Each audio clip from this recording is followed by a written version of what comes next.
Kinong yalam ka Pay for Rights Football Academy habai kran beginong pathai kubor kletho bah ka khatlai tere ujemang arajar arpulai kin sedang no ekaslam ajing hikai yaki knaret nado sausnam karta hado khat prasnam karta hagajing elakai football bat kene kejeng ajing hikai kan long ha umbang sumer kletho bagajing thumu ban penlong ya kane kadai ban kentiu kasap kapong elakai football jengki knaret kathan riboy bat ban kentiu langru kejeng elakai football hagajela ka Pay for Rights Football Academy kala pentip ba kelala bansai bun ut kinong elakai bane elakai sabar kejela bat bane don benta bat ki weki club ki badan sabar kejela haga jing elakai football kinong peniat ka Pay for Rights Football Academy ki liatho bakadau gola penlong yaki ban sedang ya ka academy kadai ban pelelat ki kena ki bamsa apa konong ba selong ban yo lem ya kalat bane elakai bat bane jing hikai bat ban pentebit syusyu elade haga jing elakai football promote ya ka grassroots football hapo Kariboy district kumbalong manta ka PFR Football Academy kalong ka way next lemay jingkay ka balakyo habaro kibenta kumba pi ati baro kanika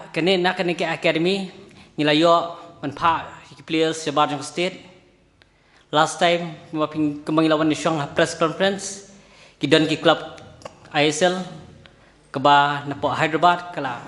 JT player ke jongi menjendan menta per klub jongki bat kiwe bat ki club ma ki ban Shabar State kiba lawan menchimi player jongi ki donru ki players nani napo academy jongi kiba la sha kiba ngila ai lun syaki club jongka Assam na ka benta benyakun ya ka league po Assam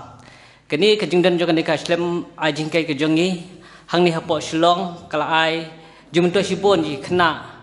ki besong masa hapo kanikatan jong ka Shillong hi barokaway te kumbang yu ba bon ki kena haba ki one admission hane ka academy jungi kidi ki kena ki ba na kidi kena ki ba one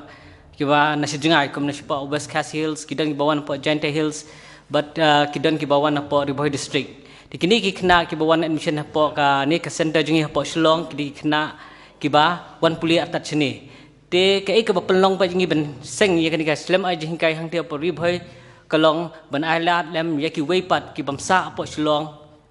bakin yo lang ya kanika kabuk ser ma ya kanika jing kai ka bapaka ya ka jing kai nanu grassroots level khnang ba kumang itip menta ba ka football hi kala de ka professional game ngimla su benong mencuhi kai ngimla su mencumi badan kem dayo ya ka proper coaching te de halor kanika nonglem la sing ni ka selama jingkai bangin ya kata proper coaching ye ki kena nadu ki kena basausnem hadu ka prasnem kentei bachendang